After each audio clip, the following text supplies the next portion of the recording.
Ketika New Mind mendapatkan mandatnya, 1 tahun kemudian diputuskan sebuah kebijakan tingkat dunia, yaitu dalam negeri Indonesia, emas menjadi alat tukar sejajar dengan alat bayar rupiah. Emas bisa ditransaksikan sebagai alat tukar selain alat bayar rupiah. Itu semua resmi disahkan.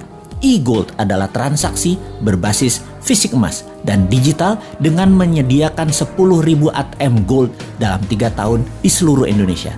Dengan adanya ATM Gold, semua orang kalau memerlukan fisik emasnya bisa dalam 24 jam melakukannya.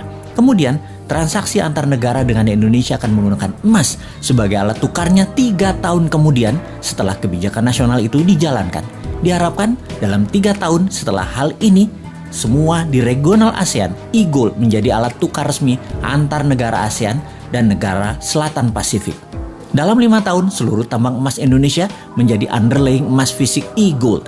Semua ini sesuai dengan pasal 33 Undang-Undang 45 bahwa kekayaan alam milik rakyat 100% dan menjadi base transaksi 24 negara, negara ASEAN dan negara Selatan Pasifik, dari ujung Burma sampai Guam. Kemudian masuk ke seluruh negara di dunia yang berpenduduk mayoritas Islam dan negara yang kuat pendanaan syariah seperti Inggris dan Uni Eropa dalam 5 tahun setelahnya. Maka dalam 15 tahun setelah kebijakan diterbitkan, ditargetkan 50% transaksi dunia menggunakan e-Gold. Emas adalah pengadil yang adil. Indonesia akan menjadi negara pertama bebas inflasi. Kemudian diikuti negara-negara regional dan dalam 15 tahun 50% dunia bergabung dalam dunia tanpa inflasi. Harga emas akan dibuat diam, tidak bergerak, tidak di-floating lagi berdasarkan demand dan supply agar oligar dan globalis tidak bisa bermain harga. Harga emas akan diam, dipatok diam. 1 gram emas sama dengan 1 juta rupiah. Sisa dunia menyesuaikan harga tersebut.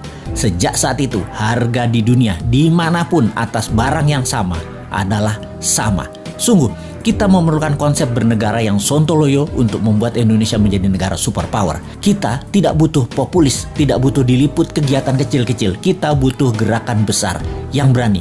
Seberani pejuang kemerdekaan tahun 45 ketika mereka ditangkap dan dieksekusi sekutu, juga dieksekusi Belanda. Mata mereka tidak terpejam, wajah mereka tenang, tidak menunjukkan ketakutan atau kemarahan. Wajah mereka seperti diliputi cahaya. Itu kesaksian banyak para tentara asing yang bertempur melawan kesatria bambu kuning tersebut. Semua itu membuat mereka ragu perjuangan mereka, para tentara sekutu dan Belanda itu. Karena di bawah sadar mereka tahu, kesatria bambu kuning ini dibela alam, diberkahi Allah, Tuhan semesta alam.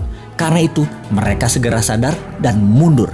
Segitu besar pengaruhnya bahwa keyakinan membawa kebenaran hakiki oleh pejuang kita di tahun 45 bisa memerdekakan bangsa yang besar milik dunia ini. Saat ini pun Nusantara memiliki pejuang-pejuang itu. Nusantara sudah masanya bergerak. Wahai para pemuda, Anda bersiap berjuang dengan berani, berjiwa tenang karena tahu ini semua perjuangan untuk Indonesia menjadi pengadil dunia teradil untuk membuat dunia ke depan damai selama 1000 tahun.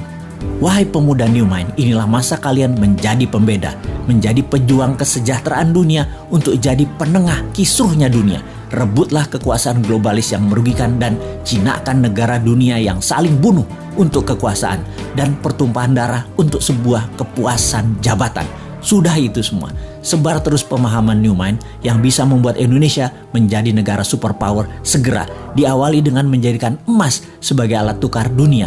Untuk menjadikan emas alat tukar nasional, segera akan kita menangkan dengan mendapatkan mandat sesegera mungkin.